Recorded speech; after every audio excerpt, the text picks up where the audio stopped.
Hi, and welcome to that bass and creativity session. My name is O.Babaz. Today I want to talk about common tones and high-pitched drones. This is a very fancy name for a note in the high register of the instrument that stays the same while the bass is changing. For example, I can use the G harmonic here and change the bass under it. So to practice that, I will use my G and integrate it in a riff for every one of the 12 semitones going from E to E. Right? Let's try it out. 1, 2, 3.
So for every one of the interval between a bass and that high tone, I have to determine a mode from which I build a riff.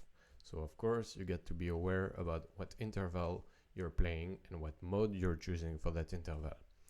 Now the bass has its restriction and we don't have access to so many notes in the high register that we can have ringing.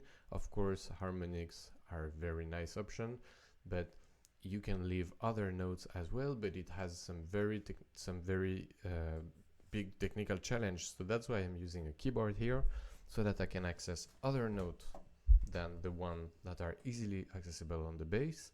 For instance, I can do exactly the same thing, but instead of playing G in the harmonic of my bass, I can play F on my keyboard and find and explore all the possibilities that I have between all the basses and an F in the top note.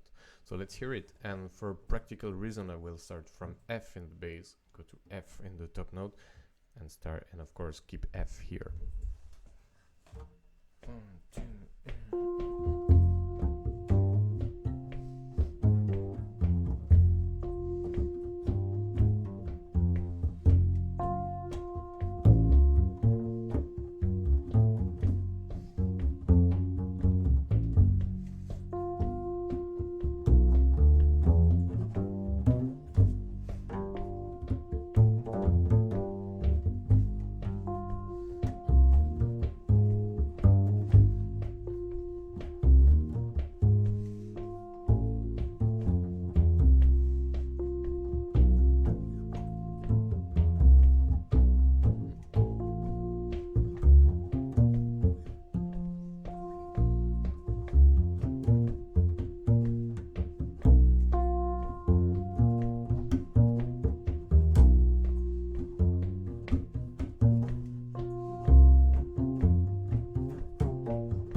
So of course, depending on the interval between the top note and the bass, you have to be very careful, because of course it can go to a very simple interval, which is an octave or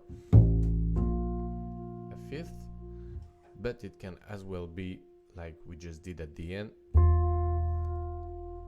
a minor ninth.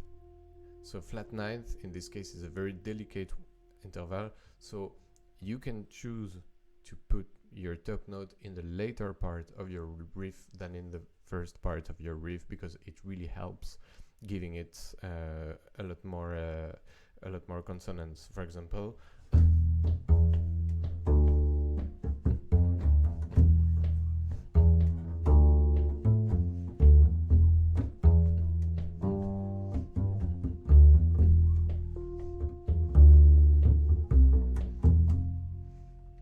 so I really kept the F top note for the second half of my riff, so that I was not dealing with that flat 9 interval right from the beginning. Now, as we have a keyboard here, what's really interesting would be to use a 2-note combination instead of only 1 note. So what we'll do is keep the top note the same for every bass, but we'll have a middle note that might move. So for example, if I'm starting in F, I've got F in the bass, F in the top note, and C in the middle section. Now, when you're moving to F sharp, you get the option to keep the same, or to use the C sharp here, which would be the 5th and then the major 7. So you have a lot of different options, and you have to think a little bit more about your keyboard playing here, but it's a really great way to really take the harmony and explore it. Now, be careful with the amount of release you've got on your sound. Be careful with the length of the resonance of your keyboard sound. If you have very long resonant sound, some notes might not work for the next chord. And of course, you'll have to take that into account into the mode you're targeting next. So let's hear it.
So of course, all my examples here are with ascending semitones, but you can work those out with any cycles and any combination. Of course, you can practice that over a song. You don't need to be practicing it in a systematical way as this, but practicing it with cycles forces you to go into harmonic territories you're not used to. So it's a really great way to really get a grip on tonalities you're not familiar with, being on the bass or on the keyboard. And don't forget, start with very, very simple stuff.